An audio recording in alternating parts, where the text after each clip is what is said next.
Hello, my podcast listeners. This is Dr. Christine Lee, and today I have Dr. Angie Brown on the show. She and I have known each other for about 10 minutes, and I'm so excited to get to know her with you. She is a doctor of physical therapy, and she is the founder of the Real Life Runners Training Academy, and she is also the host, I think a co-host of the Real Life Runners podcast. So, welcome to the show, Angie. I'm glad to get to know you today. Thank you so much for having me. And yes, I am the co-host.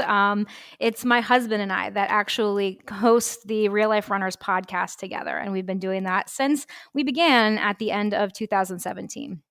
Okay, beautiful. Yeah. So, today I think we're going to hit on a lot of different topics running, health, and wellness for women, for anyone who's interested in making healthier choices for themselves. And Angie has just been open and ready to go to tell us her backstory for how she became passionate about these subjects. And also, we'll go into some training afterwards. So, Angie, please take it Sure. over. Yeah, absolutely. So, yes, I work with runners and we coach runners. My husband and I have our company together, which is called Real Life Runners. And we we coach anybody that wants to have a healthier lifestyle. Essentially, is what we're going for here through the vehicle of running. Okay, so basically, my backstory is that I was an athlete growing up, and I was on the path to medical school. So I actually, was on the road to MD, and I just was taking a bunch of different classes in college, and I took one in particular that really influenced the way that I was looking at the state of the American healthcare system and just how broken, in my opinion, it is and was at the time, and how we tend to treat illness and symptoms versus getting to the root cause of things. And so that's what really made me question that path of medical school. And I ultimately ended up deciding to get my doctorate in physical therapy instead because I wanted more time with clients and I wanted to be able to work more closely with them to help them address root causes, through exercise and through healthy lifestyle choices. And that's, my background as an athlete growing up and in team sports and things like that. But I just understood. And it's like there was kind of this moment a couple years into my physical therapy practice where I essentially realized that almost all chronic conditions could basically be prevented by food and exercise choices and just the way that we choose to live our lives. And so at that point, I decided, I really wanted to help educate people more in the importance of healthy lifestyle choices for both of them and their families. And so I did that for a while in private practice. I've been practicing physical therapy for 15 years now. And really, with all of my patients, really focused on the education portion of it, really wanting to teach them about not just rehabbing their injury, but also like how their sleep affected their health and their nutrition choices and all of those things, how all of it plays a role in how our body responds to any given stress in our life, right? Because a lot of times people would come in with back pain or neck pain and have these chronic conditions and they wouldn't understand what was going on. Or maybe they would get better, while they were in physical therapy, they would do the exercises and they would get better and then we would discharge them and then we would see them 6 months later with the same problem, right? Because they didn't continue on with those lifestyle choices. And so that's what kind of got me thinking about how I can help other people outside of just treating acute patients and how can I make a greater impact and try to educate people on a greater scale so that they don't need physical therapy, right? Like I didn't want them to be stuck in the cycle of like needing to come and see me. I want people to like change their lifestyle, change their health, go out and live the life you want and not have to come see me 3 times a week. As much as I would tell my patients, I'm like, I love you, you can come visit anytime you want, but like, I don't want you to need me. I'd rather give you the tools to do this on your own. So, like I said, I did that for a while in private practice, and then I became a mom. All right, and this is kind of where my story shifts a little bit and starts to get us into more of like the real life runner side of things. So I became a mom, and I learned firsthand at this point the struggles, right, of really prioritizing health and fitness, especially when baby number 2 came along. Okay. So I was like healthy, I was fit, I was eating all the right things. And then, baby number 1 came, and we kind of got right back into it. My husband and I were both runners. And I actually did my first half marathon when she was 2 years old. And then I was like, oh, this was amazing. I felt so good. I would like had my next one planned 3 months later. And then a week later, I found out I was pregnant with number 2.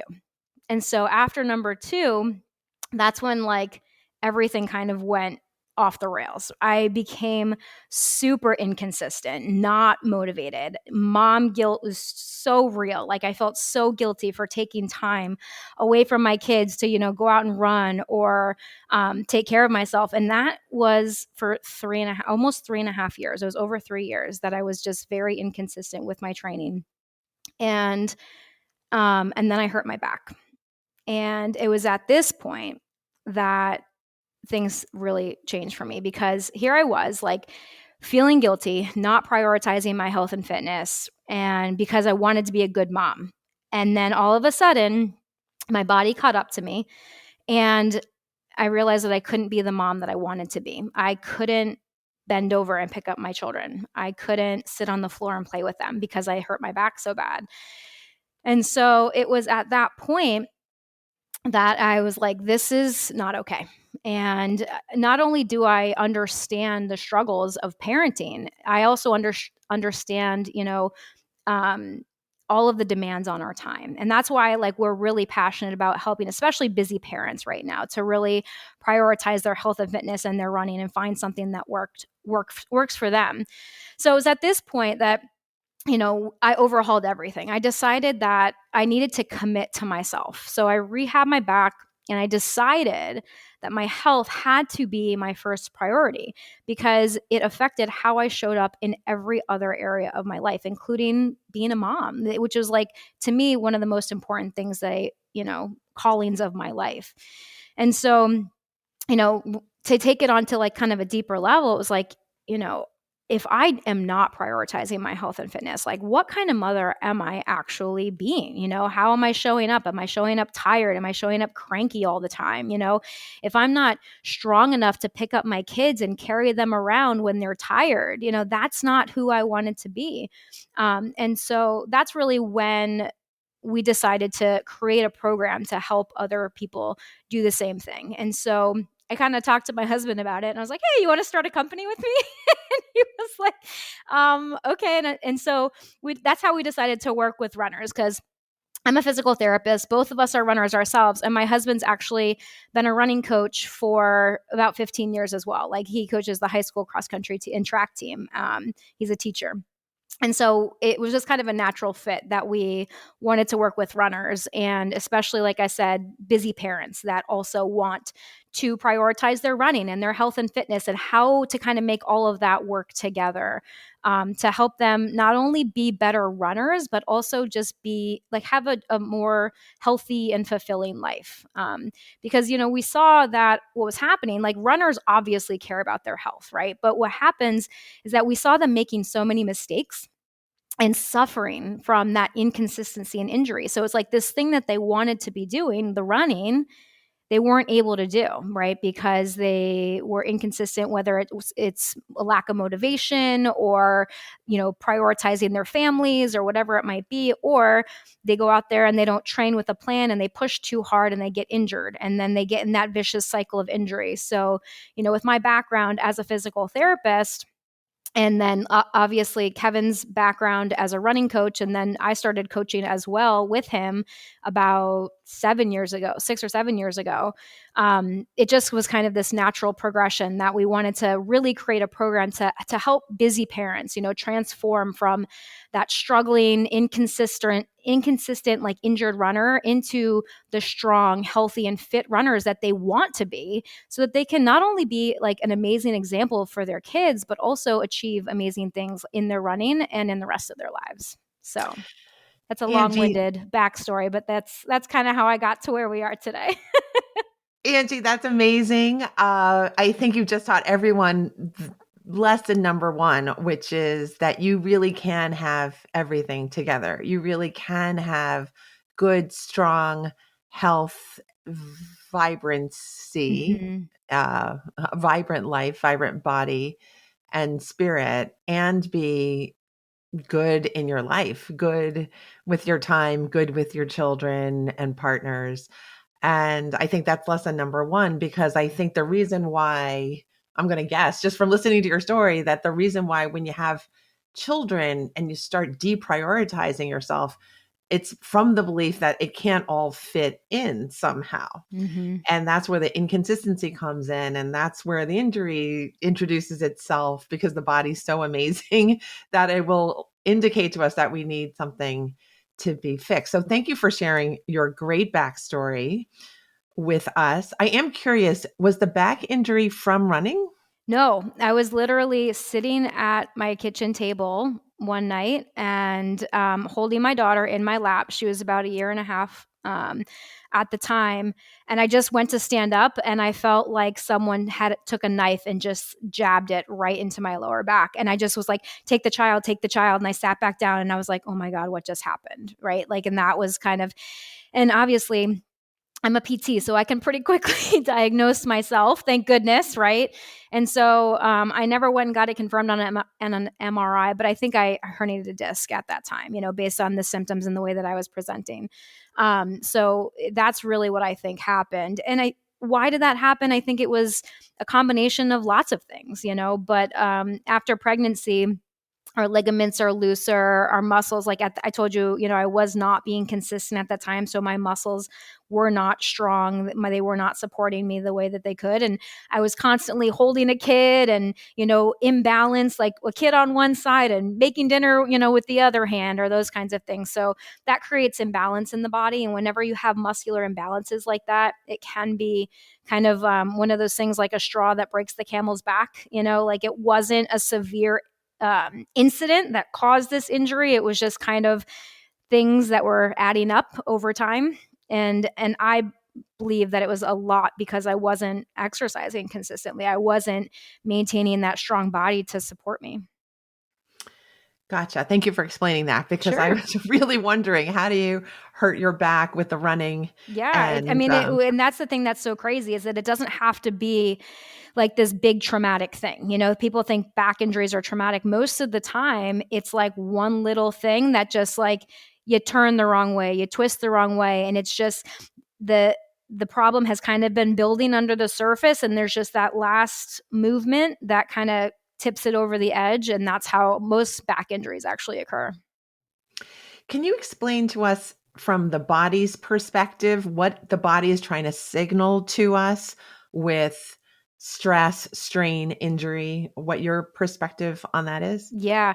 Um, so I think our body sends us all sorts of signals. And I kind of like to think of it as our body, God, the higher power, the universe, however you like to believe, starts off with like a drop of rain, or a little pebble or a little feather, right? And it's like if you don't pay attention, the signals keep getting bigger and bigger and bigger until you get a boulder dropped on top of you, right? And so I think that as humans, especially as runners, like with the people that I work with, we tend to be more type A types of personalities and really motivated and, wanting to do all the things and wanting to push hard, no pain, no gain, that kind of mentality.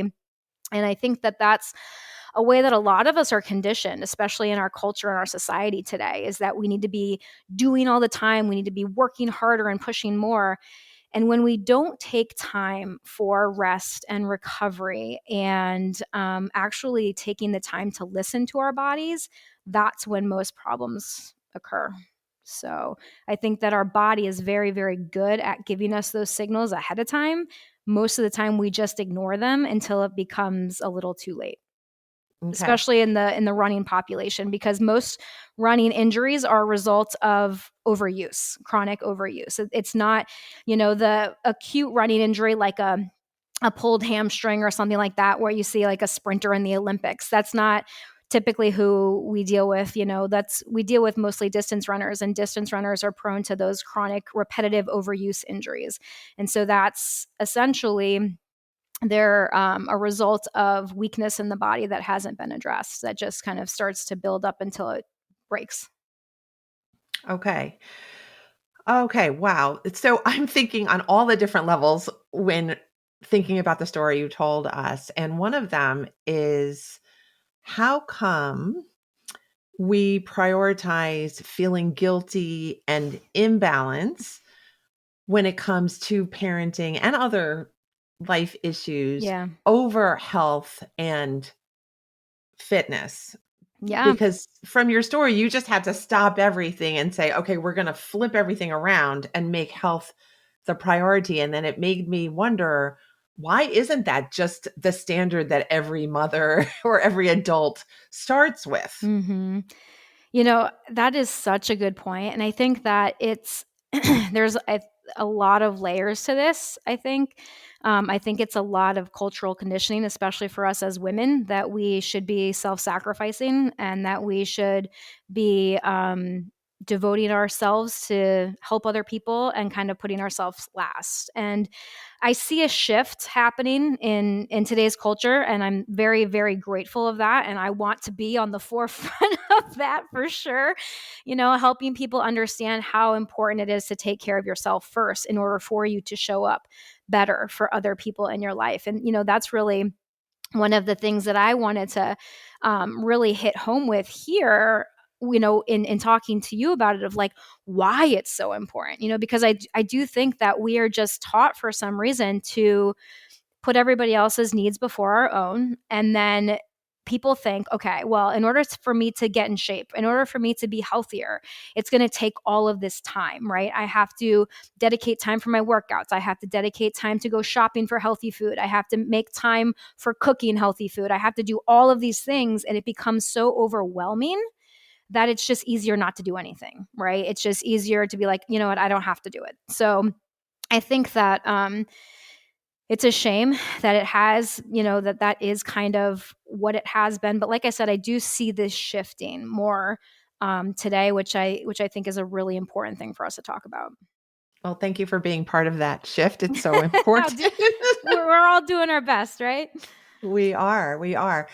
So let's talk about making time Yes. for these shifts and making health and healthy eating and sleeping hmm well and exercising possible. Yeah. What are your best suggestions there? Yeah, so I definitely have some suggestions on that. But like before we jump into the how, I would love to talk about why it's so important, right? To like, because maybe people are listening right now and they're like, okay, like her story is fine or whatever, but like, how does that apply to me? And I will tell you guys, this is something that will apply not only to busy parents out there or people that listen to the make time for success. Like, you clearly want to be successful in something in your life, whether that's in business, whether it's as a parent or a family member or whatever it might be, right? You're trying to find success. And so why is your health so important for this? Number one, when you make time for your health and fitness, you have more energy. Okay, working out, exercising actually gives you more energy. The people think it's going to make you more tired. It's the opposite, right? Because of the hormones that are released in the body, because of when you build lean muscle mass, you actually have a faster metabolism. You process energy more efficiently in the body. You have more energy. Same thing goes with like eating healthy and hydrating. Okay. And obviously, I focus on all of these areas. But number one, it gives you more energy. Number two, it will help you to practice commitment and dedication, which you need to be successful in any area of your life. If you can commit to a running program or a workout program or a healthy eating plan or whatever it might be, when you start to, it's like they're little building blocks, right? You start to kind of build little successes in certain areas, and those same skills you can use to apply to other areas, right? So I always I've heard other people say that health and fitness is a gateway drug into entrepreneurship, like some of my mentors in online business, because I never thought I would own an online business, but here I am, and it's so true, right? Because it's like you start to take care of yourself, you start to see the importance of commitment and dedication. And that takes me to like my next point is like, it teaches you how to show up for yourself, right? And like, you have to show up for yourself in your life if you want to be successful at anything. Another reason it's so important is that your physical health can improve your mental health. Okay. There's been multiple, like so many research studies done on the effects of exercise, lots of research studies specifically on running as well.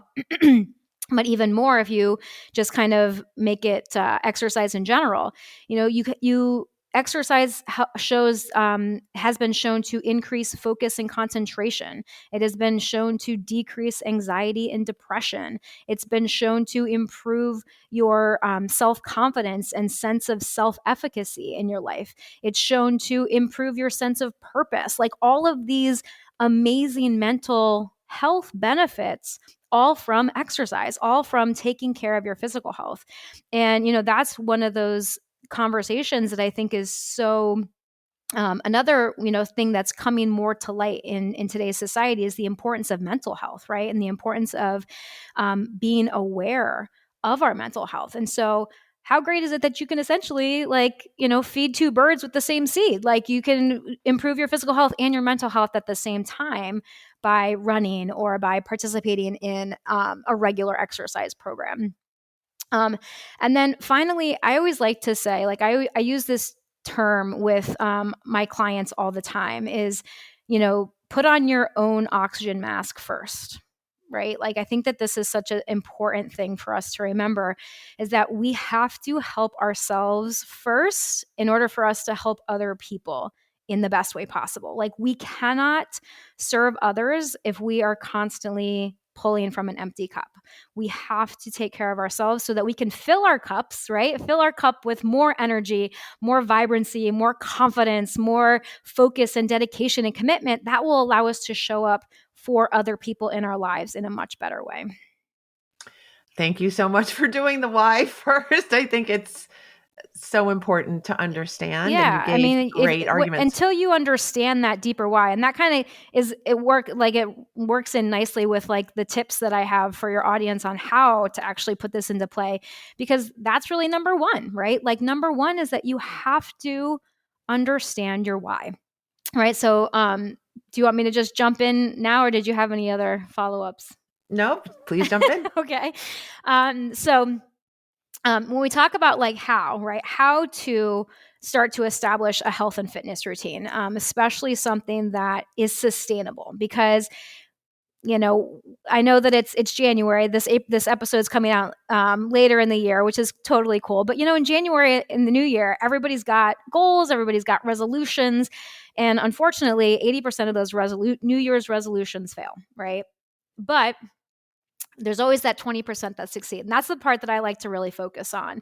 Why do those succeed? And the key is sustainability. Okay. You have to find something that is sustainable for you in your life, but you also need to make it a priority. So my number one thing is you have to first, when you think about a health or a fitness routine or starting something new or committing to something, you have to first make a decision on who you want to be and the life that you want to live, right? Like, who do I want to be? Like, if you could have a magic wand, I'll tell people sometimes, if you could have a magic wand and you could just wave this magic wand and you would have the life, the health, the fitness that would make you the happiest, what would it look like, right? What would it be? And that really gets to that underlying why. Why are you doing this? Like it's more than losing 10 pounds. It's more than looking good in a bikini. It's more than all of that, right? Like, so for you in your life, what is your why? And your why when you were 16 or 25 is going to be different than, me at 40, right? Or 50 or whatever age you are currently in your life. So is your why better health, right? Is it physical health? Is it mental health? Is it more energy? Do you want to have improved strength for daily tasks? This is one of the beautiful things that I love hearing from our clients is, they get on our running program and our running program is very holistic. We give them their runs, we give them their strength training, and all the things that they need to incorporate to run without injury successfully. But I get these messages from them, about how going into the attic to get the Christmas decorations was way easier this year. And I didn't have knee pain climbing up the stairs to get the decorations out of the attic. And little things like that. I was on the floor playing with my grandkids and was able to get up without a problem.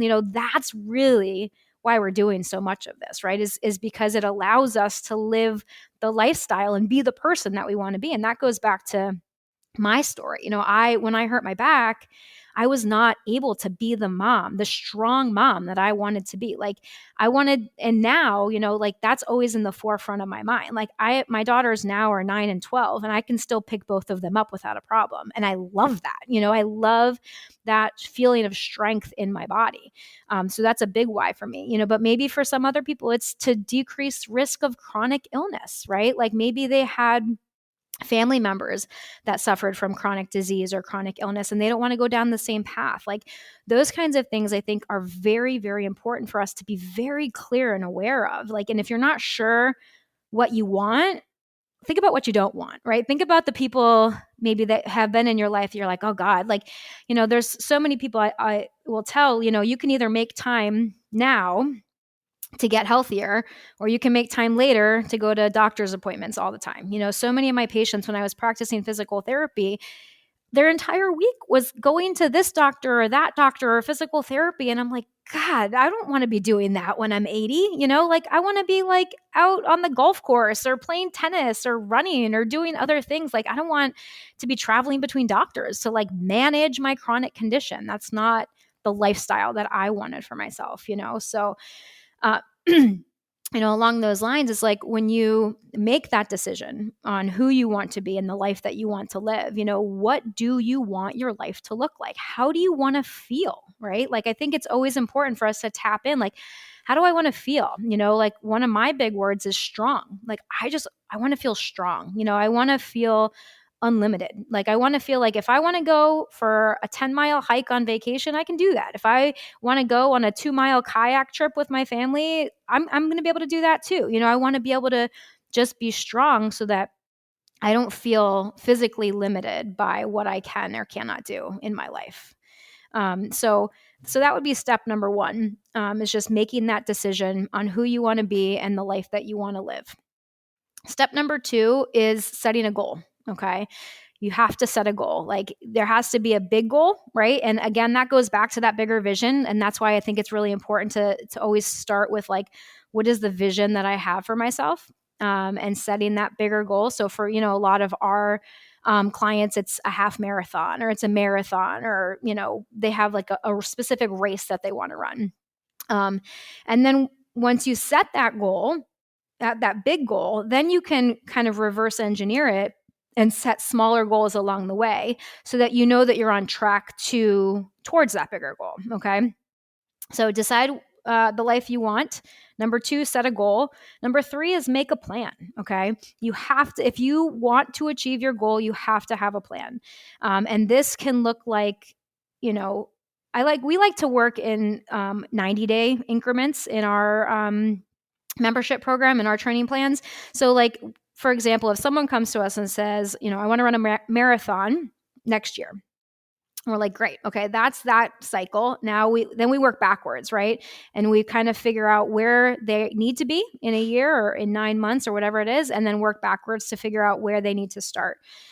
So it's important to set that big goal and then the smaller goals along the way, and then create a plan in order to get to those separate checkpoints. And if you're not sure what to do in this point, get help. Like this is like a lot of times this is what stops people in their tracks. They can get on board with like the vision. They can get on board with setting a goal, but then they're like, well, but then what do I do? And it's like, there are so many amazing resources out there, right? Like, so do some research, right? There are tons of free resources. And so you can make one yourself. You can make a plan. There's, information all over the internet that will teach you how to do this kind of thing. Or you can hire a coach and, have the work done for you. You can hire a coach that can make you a plan, that can give you the steps along the way, that has worked with hundreds or thousands of athletes or just people in general to help them get healthier. If you're not sure and you're kind of that person that like tends to question yourself all the time, this is where a coach can be really, really helpful, right? So if you are not sure on how to make a plan, get help. There's plenty of amazing people out there that love helping. And like, I feel like the world of coaching nowadays, like, you're a procrastination coach, like there's coaches for everything now. And it's amazing. Like, I think that every human on the planet needs a coach, for something, right? If you want to be successful in any area in your life, a coach is like the fast track, whether it's running or, being more successful in your life or being a better parent. Like, there's coaches for everything nowadays. So if you're not sure where to go, get help. Yeah. I think if I may insert, Please I think do. the whole missing piece for so many is that consistency piece. Angie is right that you could find a plan within 10 minutes of Googling the plan for X, right? But Mhm. how are you going to stay consistent? And she's absolutely right that coaching can help you stay connected to your goals and your why and your plan. A community is also another great way to be connected with people who think like you do, who have the same approach, who might have the same issues, who might have the same roadblocks as you. And you just partner with each other to make sure that you don't let yourselves down Mhm. in this most important way. These are not small goals. We can chunk them down so that they're small and doable, but these are your most important life activities. That's what Angie is so wonderful at conveying, that we really need to prioritize the beauty and the health that we've been given in our lives. So let's put our resources and our intentions, and if need be, our money and time into making ourselves more consistent and more intentional with our lives. Thank you so 100%. much. Thank you Yeah, so much, Angie. 100%. I heard a saying once that you can tell your priorities by looking at your bank statement and your calendar, right? Like, where are you spending your time and where are you spending your money? There are a lot of people that say that they prioritize their health, but if you look at their calendar, you don't see it. And if you look at what they're spending their money on, you don't see it, right? So is that thing, you want it to be a priority, but are you actually making it a priority? And I think that's so, so important, right? And like you said, Christine, like we spend money on the things that we see valuable, right? So if you think that your health is important, you're going to spend money on higher quality food, right? You're going to try to, spend money on a gym membership or a coach or better running shoes or better running clothes, and runners love spending money on that stuff, but it's like, as soon as it comes to coaching, they're like, oh, no, I can figure it out myself, and that's fine. Like, there's tons, but you're either going to do one or the other. You're going to spend more time trying to figure it out on your own, or you're going to spend money on, hiring people that know what they're doing and that can guide you, essentially. And I always say number 2 is always my favorite option. And I have coaches for myself in business and health and running, like all sorts of stuff, because why do it the hard way if you don't have to? Why put yourself at risk for injury, right? Like, if you start, yes, you can download a training plan on the internet, right? But if you start trying to train in that way, and maybe that plan is like a little above where you should be, you're setting yourself up for injury, right? Like, maybe you're not exactly ready to start that plan, but you're not sure about that because you just like, oh, it's a half marathon plan. Okay, I have to go out and run 3 miles today. I have to go out and run 5 miles today. And people don't understand that they need to be at a certain baseline before they start that plan to be successful at it, right? Same thing with anything. But yeah, so I completely agree. You're going to, either spend time or spend money. It's one or the other, and in a lot of times both, if you really want to prioritize it in your life.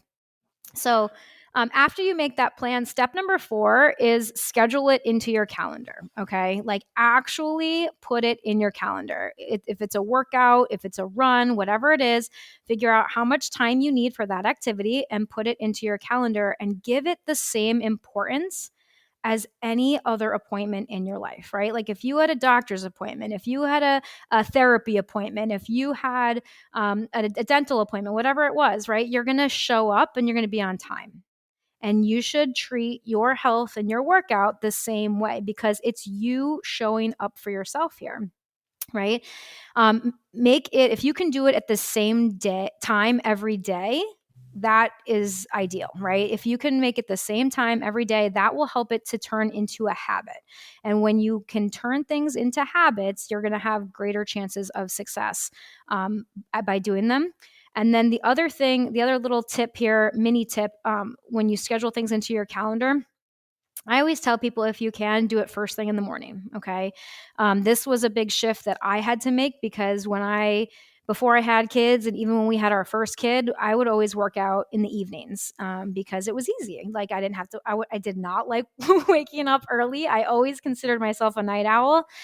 But I knew with kid number two, like, life just was never the same. And so if I was going to make my health and fitness a priority, I needed to do it first thing in the morning, before life could get in the way, because I knew, as a busy working mom, everyone was going to have demands on my time. So I needed to carve out and protect portions of my time that were for me. And that really was my workouts in the morning. So that would be really, really important. And this is a step I think a lot of people skip, actually scheduling it in. They're like, oh, I'll find time for it. I'll find time for it. And in reality, we never do, right? Like, if we just kind of let it be a lower priority, it's hard to, quote, find time for it. You have to make time for it, like, just like your podcast, right? You have to make time. And I love that that's what the name of your podcast is. We make time for the things in our lives that are important to us. And so your health and fitness really should be a top priority in your life, which means you have to choose. We all have the same 24 hours in a day, right? We get to choose how we use our time. So find that time and schedule it ahead of time.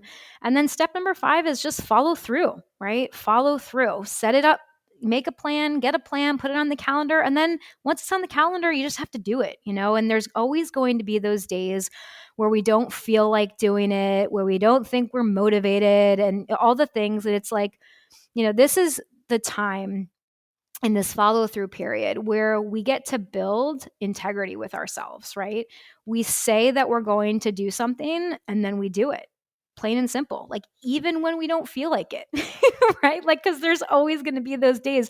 And people think, excuse me, people think that, like, something's gone wrong and that they need to find motivation. And I always tell people, nothing's gone wrong here. Like, there are going to be days that you feel motivated and there's going to be days you don't feel motivated, because motivation is a feeling. And like any feeling, it comes and goes. There are sometimes you feel happy. There are sometimes you feel sad. There are sometimes you feel motivated, and there are sometimes you don't, right? Like, that's just life. But when it's on the calendar and you show up for yourself, then again, you're building that relationship with yourself. You're building integrity, and you're showing yourself that you can have your own back. Like, you don't need motivation to keep going. You can just keep going because that's what's on your plan, and that's what you have to do in order to get the results that you want in your life.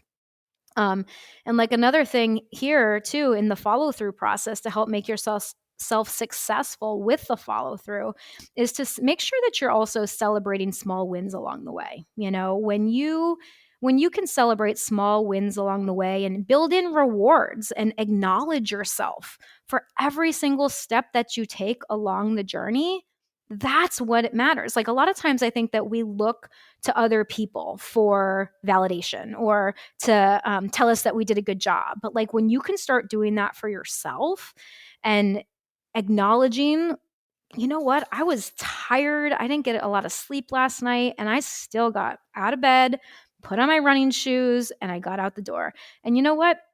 I had a 45-minute run on my calendar. I could only do 30, but at least I did something, right? Like, you don't have to be perfect either. I think that it's important to remember that we're human beings with real life. That's why we call our company Real Life Runners, because it's like, how can we integrate running and healthy lifestyle into our real life? Like, that's important. Like, to say, it's okay if you miss a run every now and then, but then get back at it the next day, but celebrating those small wins along the way are really, really important, because when you can find those little things along the way, it's going to allow you to stay long enough to get the desired results, right? Because sometimes when there's a really big goal out there, it's hard to like feel that, if it's too far away or if it's too big. So when you celebrate those little things, then you keep it'll keep you in the game, so that you keep at it, and then that will allow you to get the results that you want. Well, thank you, Angie, for all of these life lessons. This isn't just about making time for success. I think it really it was a great summary of the essential steps for making sure you get what you want to happen. And that involves how you see yourself. That involves showing up. That involves having goals and plans and schedules Yeah. in place, and also very much celebrating every single piece of a win that you can see. Mm-hmm. And again, that's why coaches can be super helpful because Yeah, for sure. And I think that that's, one of the things that I wanted to make people understand too is that like your health and fitness goals are no different than like any other goals you have in your life. Like the same principles apply. What I just told you can apply to your running and your health and your fitness, or it can apply to building a business or, any other goal that you have in your life. The same principles apply here. And I think that like, a lot of times when you exercise, there's like some physical discomfort involved, right? When your body is getting stronger. And again, like we have to get used to overcoming that discomfort, right? And the same thing, when we'd rather sit on the couch and watch Netflix, but we have a run scheduled in our calendar. Sometimes you have to do the uncomfortable thing, right? Sometimes you just have to get out there and do that because that's what's going to lead you to the results that you want in your life. yeah. And just jokingly, I was thinking once you establish these basic steps, you will then start a new business and a new podcast. Yeah, exactly. Exactly. That's what I'm saying. Like health and fitness is the gateway drug. Yes, yes, I agree. So thank you, Dr. Angie Brown, for being such a great leader and innovator in this space of health and wellness and fitting it into your life and making it make sense in real life. I think this is beautiful. I think you're an amazing speaker and teacher and guide. And I can't wait to have our listeners join forces with you. Can you please tell people how they can get in touch with you and learn from you more? Sure. Yeah, I would love to. And thank you for having me. This was super fun today. I know I did most of the talking, but, I just always love to connect with other like-minded individuals that are trying to help people live the best life that they can live. Because that's really what my goal and mission in life is like, and I do that through running. I use running as a vehicle, but it's essentially about allowing us to live the best life that we can live. But yeah, so I would love it if anybody wants to connect with me. I am at Real Life Runners on all platforms. So that's Instagram, Facebook. Our website is also realliferunners.com. You can find out, we've got lots of free resources over there for runners. So if you are currently a runner that wants to improve or are looking to start a running routine, we've got free resources. And then we also have our coaching program over there as well, which is like a monthly membership program. But I would love for your listeners to come find me on Instagram and shoot me a DM and just let me know that you listened on the podcast and just say hello. I would love that. That is great. Please take Dr. Angie up on her beautiful offer there. And Angie, it was my pleasure to have you on the show. Thank you for sharing your wisdom with us today. My pleasure. Thank you so much for having me. All right, everyone. I'm going to see you again next week on the Make Time for Success show. Thank you so much for being here today. Bye.